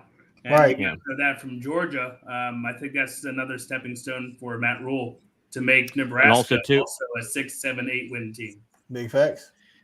And going to Nebraska too, a very good friend of mine. I just texted him again. He's an NFL scout, goes to plenty of different schools around the country. Especially he works for the Jacksonville Jaguars. He said to me, the 2 toughest teams in practice he's ever watched practice continuously day in and day out are Georgia and Nebraska. Those 2 schools, he said, easily when he's gone to practices, he said those 2 are on different levels in terms of practices and development. And he just said to me again, JJ, watch that Nebraska team in 2 years with Matt Rule, is what he said to me. There was some big stuff. And we heard, I think some of us seen that clip that Matt Rule had where he said that, Georgia, and he said that he liked the way that his team practiced as well. So, I mean, it's going to, like I said, I think Matt Rule knows it takes the trenches. That's what and he's a 10-year coach. So I think that's going to help him. Do they have the playmakers on the outside is the question to compete. I mean, I'm interested to see, we're going to talk here in a minute about some games to watch and some big games we're interested in. Just Big Ten on Big Ten, period. But just looking outside the Big Ten, I'm interested in that Colorado traveling to Lincoln to take on Nebraska early in the year. So that should be interesting. Hey, I think it's fair to say that Matt Rule has far more talent right now at Nebraska than he ever did at Baylor whenever he took over a disastrous situation at Baylor when they could barely field a team. Good call. Good but that call. was the Big 12, and this is now the Big 10. So there is differences in the team caliber. True. I agree with that, yeah. True. So listen, I just put together like 10 quick games, of course, that I'm looking forward to, big games or not. I got, of course, the Michigan versus USC. You got Michigan who lives in the trenches and USC who lives on the outside. It's like total contrast in styles. Michigan, Oregon, I'm interested to see that as well. And then, of course, always Michigan, Ohio State.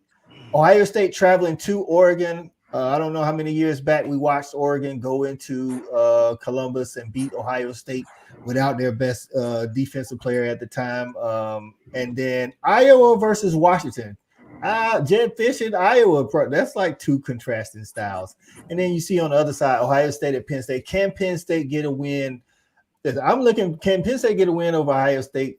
You know, they haven't beaten Ohio State, and I don't know, Andrew, you can tell me, but I think that's the next step for James Franklin. If he can eventually take that step, then they're gonna have to figure out something up there in Happy Valley. And then Penn State at USC, Penn State at Wisconsin. And then Nebraska, Wisconsin, just because of both of the second-year coaches, Luke Fickell and Matt Rule. I think we all think highly of both of those coaches. So I want to see, like Shawty mentioned in another show, your second year is like the biggest jump in progress that you see with your players and your team. And then USC versus Wisconsin. I don't know when that game is. If you still in here, is that later on in the season? But I think Wisconsin got to travel out west. Anybody got September any? 28th. September 28th. I got it. Franklin is 1-9. That's what we need to see. Franklin is 1-9. You know what I'm saying? So yeah, we last won in 2016. The block. Right. Michigan has the number one cornerback in college football. Johnson, I think his last name. I could be wrong on that, but I think his last name Will Johnson. But also they lost the two safeties, like I say, Keon Saab to Alabama in the transfer portal and Rob Moore to injury. So that could affect being the number one corner in the nation. So anybody like just open forum, man. Anybody want to get in with games that maybe a sneaky game, good game to watch as a fan? Hey, can we address the fallacy that the Big Ten is significantly better than the Big 12 real quick? Since, jump on it, Cody. Jump on it. All right. Cody. All right, buddy. You know good and daggone well that the Big Ten goes about what, 5 legit heavy, and then what? And then a massive drop off. Is the Big Ten better than the Big 12? For sure.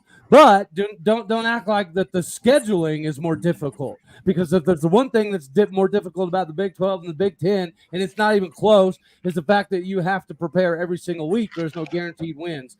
Look at the 18 teams in the Big 10, buddy. There's quite a few written in wins. Any of those 5 teams, though, would win the Big 12. Yeah. Oh, yeah, for sure. Well, and that's the point. It's just the no, that's not what you said. You said that there's a different schedule, so it's a lot harder. That's a lot harder schedule. Come on, bro. Eons ago. Don't you try to backtrack now. I heard what you said. All right, so let's Toast Media said that's every conference. I've been saying this for years. I feel like there are like the elite of every conference, and then of course a middle section, and then some people who just, like you say, some circled wins and things of that nature. James Thrice gets in and says Rutgers versus USC gonna be a barn burner. I agree. I think Rutgers is going to be able to score on them, and they probably. What are they going to call that? The special needs bowl? What are we talking about here? So, I like Wisconsin, Nebraska. I think that Wisconsin-Nebraska game is going to be a lot of fun. Which coach you think is in a better predicament right now, Jason? Luke Fickell or Matt Rule? Ooh, I think that's a good question. Man, that is a good question. Well, hold on. More difficult job or more difficult current situation? No, just is the thing. You know, I guess I look at Luke Fickell, who's a good coach. He's coming, and yeah, he's a tough-minded coach. But Wisconsin's used to just ground and pound. Like, we can't even remember their quarterbacks from year to year, and I don't think that's necessarily what he wants to do. And then with Nebraska, when's the last time Nebraska was good, bro? I mean, they're fighting off the black shirts still. Let me tell it. I mean, like just as long as HDTV was on. Last time you had that bunny ears on your television when Nebraska was good. So we got Fisher. We got Fisherman says Rule because he, as I guess future wise, he has Raiola. That's what I was about to say. And now Les Toast says Luke down at Wisconsin. I think so, kind of too, because if you look at Luke Fickell, he's also got Phil Longo there. That I don't know that I love that they're going, spread and all that kind of stuff, the way that they are spreading it out the way they are, because that's Wisconsin is line up and run over your ass, and that's what they do. But it hadn't really done very well for them in the last 4 or 5 years anyway, So what they were doing with Paul Christ and those guys, it wasn't out anymore. So I think that Luke Fickell can kind of marry those two styles together a little bit. I mean, look, this guy recruits very well. We talked a little bit about the quarterback that they got coming in from Miami 2 years ago. He was hot, right? He was hot. So yeah, Tyler Van Dyke. Can he get back to where he was freshman year? Yeah. I think with Phil Longo, you can. I think that Dylan, is he a better quarterback? Probably, but as a freshman, that's a lot to ask, man. That's a lot. Nebraska has deeper pockets too. See, now that's something I didn't know. There's no doubt about that. Yeah, I will say that too. And when you look at, like, for instance, like, again, I'm a big Phil Longo guy. That's the guy who really developed. When you look at a guy like Sam Howell early on, Drake May, he's been there with quarterbacks. I think Matt Rule is in a great. I mean, I think he's a better football coach than Luke Fickell, and that's still tough on Luke Fickell because he's a tremendous football coach. But when you look at Wisconsin has actually had success, has actually won the western side of that division, has actually had success of 10-plus wins in recent memory.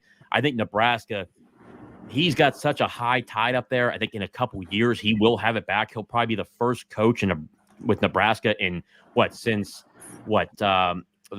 coach who was there before Scott Frost, tremendous football coach. He was at the Youngstown State for a while. Overall, though, Nebraska has been such a tide where it's just been average to mediocrity for so long. You look at Wisconsin; they've actually at least done it. And you look at Phil Longo, the way he runs his offense; it's a modern day offense. He's able to adapt. Very good tactician. He's got Tyler Van Dyke up there. I think Tyler, the issues he really had at Miami, and from people that I've talked to that have coached down there, is getting those guys to stay focused, especially when you're down in Miami. There's a lot of things to do down there. There's a lot of ways to get in trouble down there. But at the end of the day, I think that you look at Tyler Van Dyke, he's going to a very good quarterback coach. I think Phil Longo is tremendous at what he does. That's why Luke Fickell took him from North Carolina to go to Wisconsin. I think there's a really good chance down there. But then obviously you have Matt Rule still with Dylan Raiola. I think in a couple of years, I think Nebraska's going to be a damn good football team. You just can't count out Matt Rule. I think just like for what he's done in his track record, everywhere he's been, he's won. Besides the National Football League, besides that, in college football, like, God knows how to build it.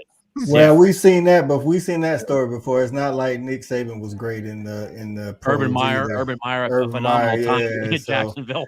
What you think, Jason? You got to answer, dog. Who's in the better predicament? Luke Fickell? I still think right now, I think it's Luke Fickell right now. I think he's in a better position today because of the fact that he doesn't have a freshman at quarterback. And I think that I don't know that I think that Matt Rule is necessarily a better coach than him. I think they're both pretty damn good. You know what I mean? And I do think that Matt Rule is perfect for what they needed him to be at Nebraska because he's, again, as I said, he's gone in and taken teams that were at the bottom and turn them into real football teams within a few years. So I do think that Nebraska takes a step forward, but I also think that Wisconsin takes a step forward this year. I think that they've got a quarterback that Phil Longo can work with. I think he's proven his worth when it comes to those guys, and I think they're going to be a little bit better. I like them to I really don't see them like winning the conference. I think there's going to be there's two teams that can win it. There's just Oregon, Ohio State, and that's it to me. All right, Shawty, the question at least something you always talk about with teams, Nebraska and Wisconsin getting the same piece of the pie. Wisconsin has been to the Big Ten championship when it was divisions, albeit the easier division. Can Nebraska get back to the mountaintop? It's been a long time, though. I mean, they can, man. I just think, it's a branding issue with Wisconsin. That's just my opinion. It's just a branding issue. Like expand on that. I mean, when you have so many other, hot, flashy colleges and things that's going on, and then you already got people like Michigan, Ohio State in the conference, just the Wisconsin brand, it just doesn't – I just don't think they'll ever really be able to be that top-tier echelon in that conference as long as those – The Nebraska. Okay. I got you. Okay, yeah, I mean, but that's every conference, right? Like, Florida State and Clemson in the ACC – Georgia, Bama, but then now you got brands like Texas, OU. So outside of those four, if you're talking big brands, and the LSU, how do you navigate through those? But you always say you got to get the right guy, which I think Nebraska has. I just think Wisconsin has a better foundation, so that's why I think Fickle kind of will start out at a better rate. But I think over time, Matt Rule would definitely overtake what Fickle is doing at Wisconsin. Get in on that, Cody and Andrew. Wisconsin, Nebraska. Fickle with early success. Matt Rule maybe more long term. Yeah, I mean, and also you think when Tyler Van Dyke's biggest problem was the leaky offensive line of Miami, they always constantly got him into trouble. Wisconsin, they're known for their big boys, and they always recruit well when it comes to that. They're going to give them enough time for that. Wisconsin does have a good history of winning consistently, 8-9 years. Sure, they're moving on from the Paul Chryst world where their brand was, we're just going to run you to death and we're going to beat you 21-20 and we're going to go on to the next route. Nebraska hasn't been good in so long, but they still somehow have a brand out there because people still remember their utter dominance of over a decade, 2 decades. So I think Matt Rule needs time. He doesn't have a magic wand. And yes, Dylan Raiola is great, but he's a freshman. But it's at least a step in the right direction. So I think Wisconsin will have a better year this year. But in 2 years from now, we'll probably flip-flop that and say Nebraska will probably be up there because I believe in Matt Rule. But I also believe in Luke Fickell. These are actually 2 programs that finally I think they're on the right track. Like they have the coach, they have the quarterback, they have their mindset. I also believe in Nebraska because they have deeper pockets. They have a lot of money for the transfer. They have a lot of money for the NIL and branding, where Wisconsin was kind of hesitant in the past with the Paul Chryst era to not go as far as what Clemson's done and just put their fingers in their ears and sing la, la, la, la, la. Right. But they were not known for putting big money or big emphasis on transfers. So I think they're still a little bit behind in that, where Nebraska is ready to pay, ready to play. And I think in 2 years from now, we're going to be talking about them as a serious contender. Cody, your thoughts and agreements? Luke Fickell early, Nebraska made long term? Absolutely. I think Andrew hit a home run. Shawty obviously alluded to it. Right. One of the biggest reasons, though, I think, is the support. So that's why I asked you who's in the better position or who's in the more advantageous position. Because I think that Fickell's currently in the better position, but Matt Rule is in a more advantageous situation, not only because of the dollar bills, but I almost think that half of their fan base might be a little nuts, because who supports a team and sells out a stadium year after year after year to go watch 3 wins? Who does that? There were 100,000 people. There were 100,000 people watching their volleyball if Nebraska gets 8 wins, oh my gosh, dude, they will be dumping bags of money trucks off the front doors of Lincoln, Nebraska until the cows come home. Big facts. Listen, Let's Toast Media says it, man. It took Michigan 8 years with Jim, and he wanted to go in year 5 and 6. Listen, I think me and Jason had this conversation yesterday, just talking. We was off camera or whatever. Like at some point early in the coach's season, I think a lot of fans may want them to be gone. Outside of maybe, I guess that's why people are high on Dan Lanning, because the first year didn't he win like 9 or 10? I know in Kirby's first year, after losing to Vandy and Tech, I'm like, I don't know what's going on, but we got to get this crap fixed right here, bro. Now it didn't take long into the second season, game 4 or so, and I was good. But if they can hold on, I think there's a little extra mystique with Dan Lanning and being able to snag Bo Nix and then get Dylan Gabriel. Like he's injecting a massive shot of excitement into the fan base consistently right before the season starts. That's pretty big key to success to keep people happy, at least. That's a good point. Now, Shawty, you can't keep doing it in the portal, and sometimes at some point you got to develop a quarterback, right? Yeah, I totally agree. I'm like, that's the great thing about the portal when you're a new coach. You know what I'm saying? You can do that kind of stuff. You can get that quick injection of talent, but at some point you got to get, like you said, get a guy in there that you can actually put into your program, put into your system, and develop. Right. And they do have Dante Moore, though. I was about to say, but they got him from the portal out of UCLA. So I'm just saying, like at some point, there has to be a high school guy that you can actually bring in and develop. And I will say this too, though, the type of offense that he run, that kind of spread option, that also caters to just more athletic quarterbacks with just, good arms. You know what I'm saying? So it's a lot easier for them to be acclimated into that offense and be successful. Right.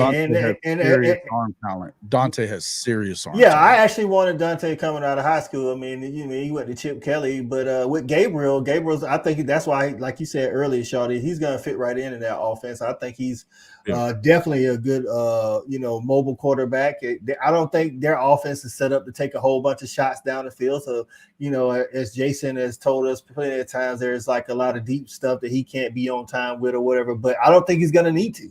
So I think it might look a little bit. I don't think he's the athlete that Bo Nix is, but I think he's going to be good enough to run in that offense. Jason, I didn't know if you had anything on that. No, I think he's elusively athletic for damn sure. I like Dylan a lot. I mean, you know how I feel about Dylan Gabriel. I think that he was the right guy at the right time for Oklahoma. Right. When you lose Caleb Williams, who goes on and wins a Heisman, obviously he's not him.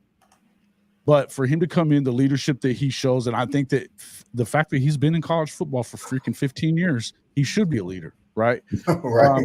And that matters. That matters. Listen, it does. And so, I think that he is definitely probably what this young team needs there at Oregon.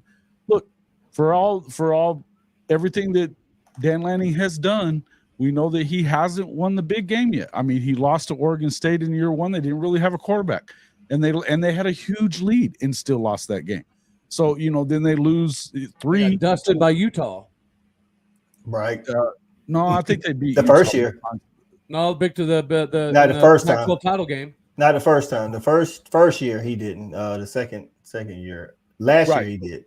Yeah. Right. So anyway, but they lost to Washington 3 times to Kalen DeBoer. And don't get me wrong, they had unbelievable freaking receiving room. So we can say whatever you want about the Ohio State receiving room, but that freaking receiving room at Washington was the real deal with Roma Doomsday and those guys. It was just unbelievable. But what I would tell you is that having a guy like Dylan Gabriel who's going to come in, he's going to know what you need to do, and he's look, man, he is that guy that will definitely take a lot of that stuff on his shoulders, and it doesn't bother him that much. He's a gamer. Athletically speaking, Dante Moore is all that, though. I mean, when I say arm talent, this is the kind of guy that he throws guys open. I think it's perfect for him to come in and get to learn under Dylan Gabriel a little bit and kind of have an opportunity where he doesn't have to jump in unless, you had an injury or something like that. But I do think it's a good situation for Oregon. I really do. The most important thing is that he protects the football. Facts. Right. He does. Right. He only had 6 interceptions both years. So, upwards of 27 to 30 touchdowns in both of the years and only 6 interceptions. So he definitely does that. So, man, we talked about a lot of teams in depth, man, and I think we kind of touched on some Penn State, Andrew, but you're here, man. We need to know, what is your expectations for this year, and what is a disappointing season for this year? I would say at the minimum 10 wins, just because the schedule matches up well. We're catching a UCLA and Washington team on the downslide. We have to go to USC. We've played them in the past. We've played them well. I expect that, because then if the only real expected loss there is Ohio State and maybe one random one, that's 10-2. Okay. I think we have to make the playoffs now, because no team would have been better off in the past 6 years than Penn State if it was 12 teams in a playoff. We ranked in the top 12 4 of those 6 teams, 6 times. I expect them to get 10-2. I'm hoping for 11-1, and if that happens, we're good. Anything less than that, James Franklin's on the hot seat. That's simple and plain. Where does Penn State come rank in the I would rank? say 10. I would say 10th overall. Sounds about right. Give or take. I think that's about right. Yeah, I've seen them as high as 8, as low as 11. But that seems about right. So at that point, they will consider you at that point a playoff team. Right, Yeah. right. That's what he's saying. He's saying They they finished in the top 12 for the last 5 years. So Yeah. by those standards, even not winning the Big Ten, they should still. And we all think, you know, the Big Ten and SEC is going to get 6 or 7. So I think those are kind of realistic, especially for the tenured coach that James Franklin is. It's like, bro, like we got 12 teams now, dog. Like, Yeah, no doubt. And we're going through all these OCs every single year, and we have all the excuses, and every year the offensive line is getting better. And I just saw that we have the second best offensive line projected in the Big Ten. Who knows? And that's what he does really well, man, is block like, up. we have great Phil Troutline is a great offensive line coach, and I want him to succeed. He stocked the cupboard, and I want Andy Kay to put in the wrinkle, and I want to see Drew actually pick up that playbook and play without that governor, those training wheels, where he can sling that thing. And I'm okay with him throwing an interception 50 yards down the field, because at least we're trying. We didn't even do that last year. So I want to see a more confident Drew Aller, and I want 10 wins, and I want to go to the playoffs. No risk it, no biscuit, man. No risk it, no biscuit. Right. So our resident Penn State guy, Sideline Sports. Listen, Sideline Sports Network, Penn State. Andrew says 10 wins minimum, but he's expecting 11-1, and either way, 10 or 11 wins playoffs. Or James Franklin need to be in the office with the officials having some serious talks. Listen, man, before we move on and get everybody else's thoughts, man. Listen, man, we're bringing y'all some. Go ahead. I was just going to say, you know, you look at the FPI and the power rankings in the Big Ten. Penn State's coming in at number 3. Number 4 with the football professor who does his power rankings as well. So he's in. It's either he's got USC at number 3, but I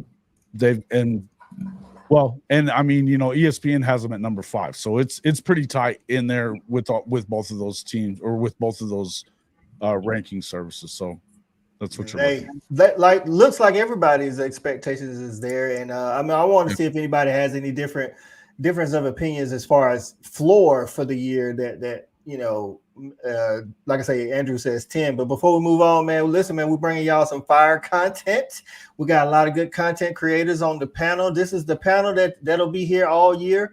The Saturday night snap count every Saturday during the season. Preseason is every other Saturday.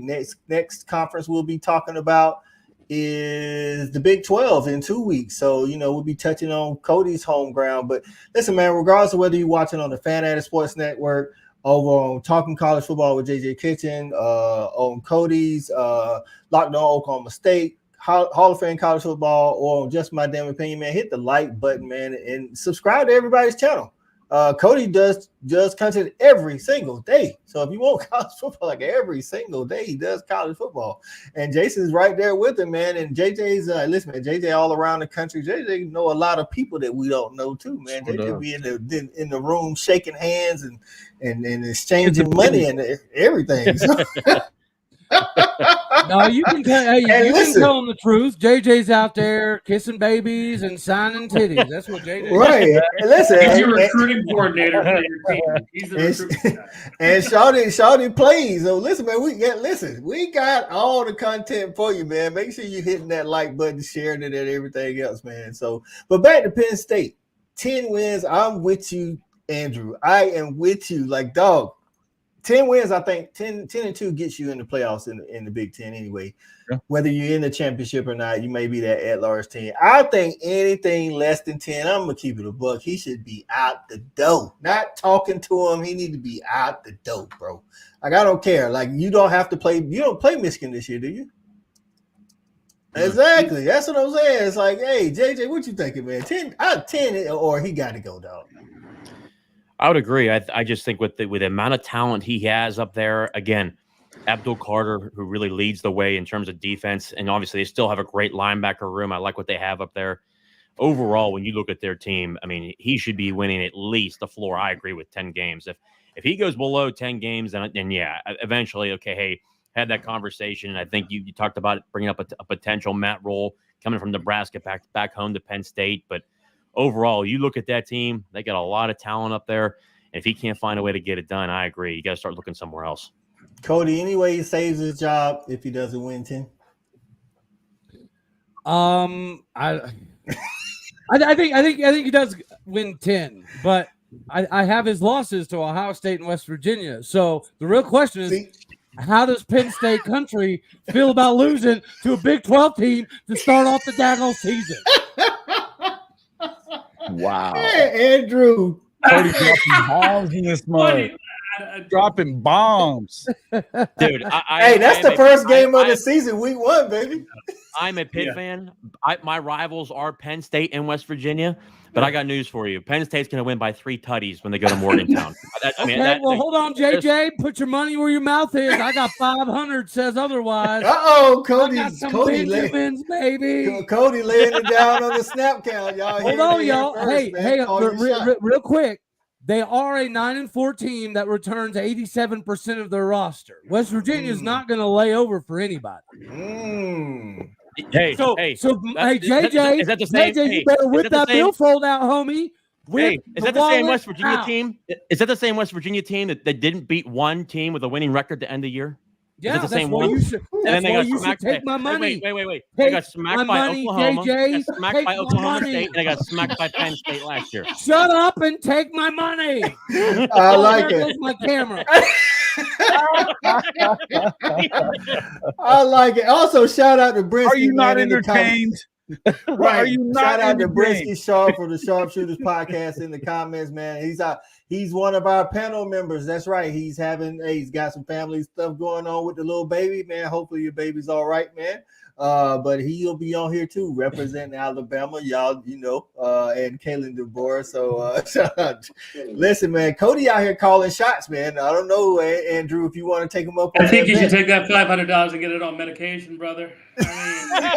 Hey, Andrew. Bring it on, buddy. Andrew, I got y'all. You know what that sounds like, Andrew? Sounds like scared talk, my God. Oh, absolutely. My wife would murder me if I put $500 on a Penn State game. Are you kidding me? Hey, I at least got y'all winning 10 or 11 games, man. And my way too early predictions, I got you guys playing Notre Dame in the first round. You guys. Oh, that'd be fun. We hate each other. And Notre Dame is 6. So, Sade, with that said, less than 10, get him fired or just hot seat? I think he'll probably be. It'll be tough to fire him, but I would say he should be fired. Is there any world, Jason, where there's a possibility that Penn State goes 8-4? Who? Is there any world? Not with that schedule. I don't think so. No, their defense is too good. And honestly, I see them going in and beating USC. I really think UCLA. I don't see them losing either one of them. They're beating the crap out of Their only other UCLA. maybe loss would be Wisconsin, right? Maybe. Yeah, I don't really. I think 2 is probably the floor. I mean, at 9-3, if they go 8-4, yeah, you got to fire him because I can't imagine them losing 4 games in this schedule. Me either. I honestly can't either. That's what I'm saying. I like 10-2. Like, I mean, unless it's like, the injury bug just goes rampant. Like, how are they losing 4 games? I don't see that happening. Bro. It'd be he'd have had to have screwed that way the hell up. Right. There would have to be massive injuries or it's wacky. It's a wacky thought. I don't know. I can't see 4. Okay. All right. I don't even know that I see 3 really. I think we all, like I say, 9-3 is hard to see. 9-3 is hard to see. Really high and you put your hand over your eye. Right. So everybody's pretty much on the same page with that, James Franklin, man. All right, man. Any other thoughts or notes on the Big Ten before we get out of here, fellas? Anybody jump in? I think we hit a lot of it, man. Is this Mike Loxley's last year at Maryland? One thing I will say, I think the Big Ten once again is one of the only conferences that have 2 teams ranked in the top 10 offensively and defensively. So, the Big Ten has something to say this year on paper, anyway. I think so too. I mean, I think Ohio State, honestly, coming into the year, may have the best roster top to bottom than everybody. I mean, they already have more 4 and 5 stars than Alabama and Georgia. If you look at the rankings, and then they brought in transfers from here and transfers from there, adding Caleb Downs, Adam Quishon Junkins. Like, bro, I mean, I'm not saying that Ryan Day is going to be fired. I think I might be higher on Ryan Day than Ohio State fans are, but I mean, he can't screw the pooch on this one. He's a minimum got to beat Michigan. If he doesn't beat Michigan, I think you got to beat Michigan. For real. Like you got to beat Michigan, man. Yeah. Right. So, all right, you got a question here. Nidio, hey man, loyal supporter to a lot of these channels here. He says, Andrew, got a question. Says, thoughts on former Nittany Lion Dante Cephas' time in Happy Valley? Yeah, it was coming from Penn State to Penn State. He took a long time to pick up the playbook. He couldn't crack the top 3. Sometimes he didn't even crack the top 4. He was very overvalued. He got lost in the shuffle with not really even a great wide receiver room. I have no idea what happened to him. I was pretty high on him. I thought he was going to be probably our starting Y receiver, maybe at sometimes Z, but we lost him this year, and we're not going to miss him at all. I wish he had more of an impact, but that's sometimes what you do with the transfer market. Some things just don't go well. Right. All right, man. Andrew, we'll start with you, man. Before we get out of here, I want everybody to go around and tell them what you got going on and where they can find you at, man. Well, we have this Big Ten preview. I'm going to do a lot more research and start setting out some more articles as we are now about 2 months away, or maybe a little bit less than kickoff. You can find me at SSN_Penn State, and I will be a consistent guest this year for Saturday Night Snap Count. And I might pop in for any one of those Wednesday shows. I'm very excited. The off season's over, and we are Penn State, baby. 10-2 or bust. That's right, man. That's right. And then next, in 2 weeks from now, July the 20th, we'll be talking Big 12 football. So, Cody, you go ahead and tell them where they can find you at and what you got going on, my man. Yeah, appreciate you, brother, man. I do the daily Locked On Oklahoma State show. I'm not really all that involved in socials because sometimes I just want to pull my hair out and throw my phone. So I try to focus on the show, but I have fun on Jason's and I make some appearances. Like next Monday, I'm on the Mark Rogers college football show. So, I just cover the Big 12, Oklahoma State, and try to have a good time. And I'm really glad that you did bring me in here because I have to admit, I have a problem. I like really healthy butts, and sometimes I can't lie. So it's good. It's good to be here.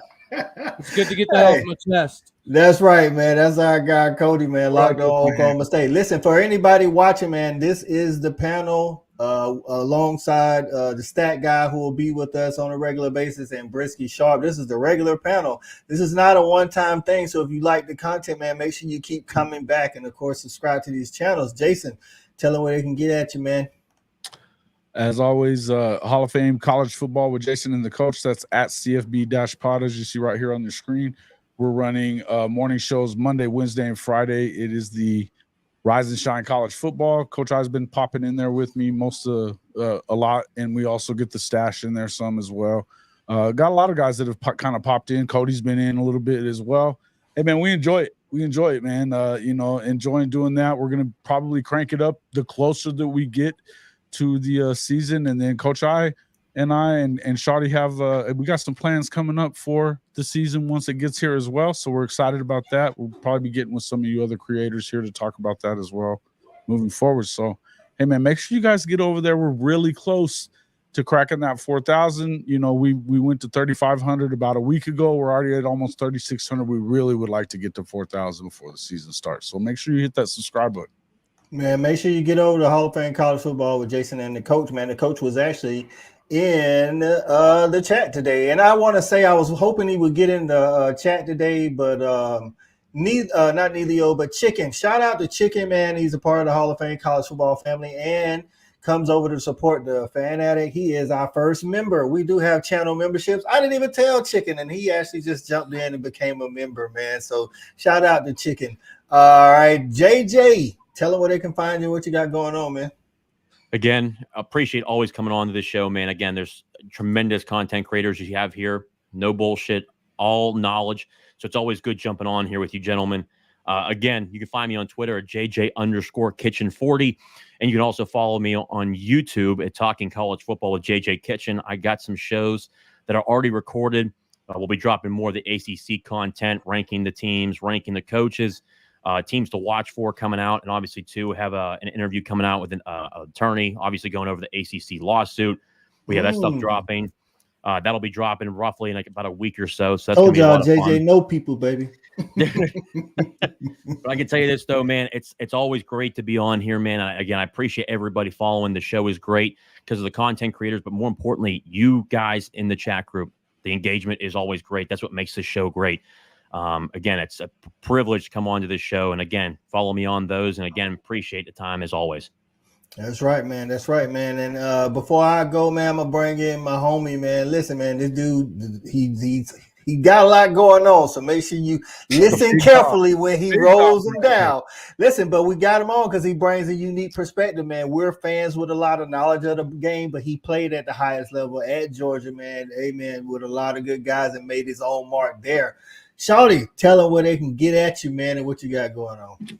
Yeah, man. Before I say anything, I will say to JJ point, I think we will be welcoming Florida State and Clemson to the SEC pretty soon. You know?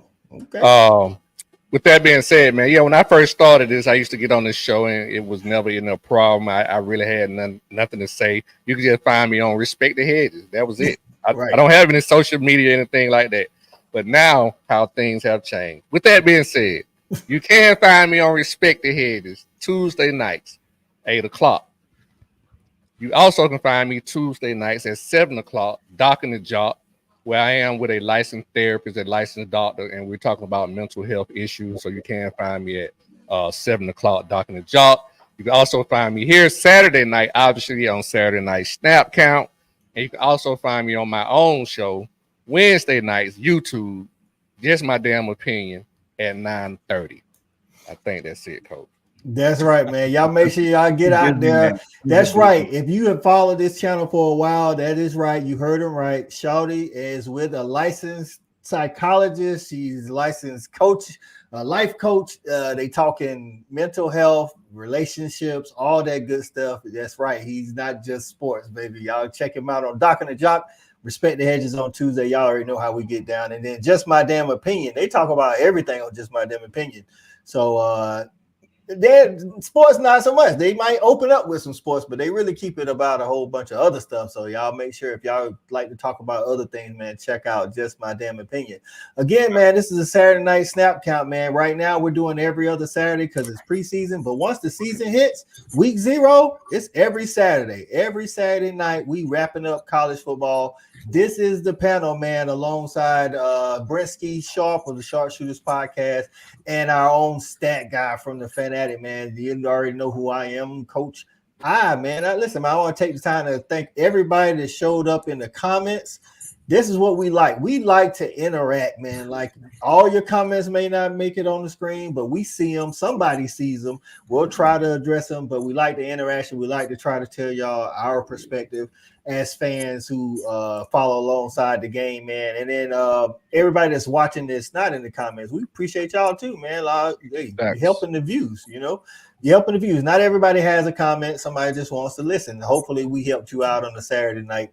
Like we plan to do the rest of the season. And I want to thank my panel, man. Listen, I tried to put together a 5 panel. There's some people that hit me up soon as it came out, like, hey, I didn't make the panel. Hey, this is what it is. This is us 8. This is who it is. Hey, listen, honestly, we got a wait list. I ain't gonna lie to y'all. We actually got a wait list. But this is the panel, man, and these guys bring the fire every week, man. So we'll try to do that. Be sure to tune in July the 20th at 9 p.m. Eastern time. We're talking Big 12 preview. Listen, bring a friend to bring a friend. We ain't just talking Colorado. We talking Big 12 up and down.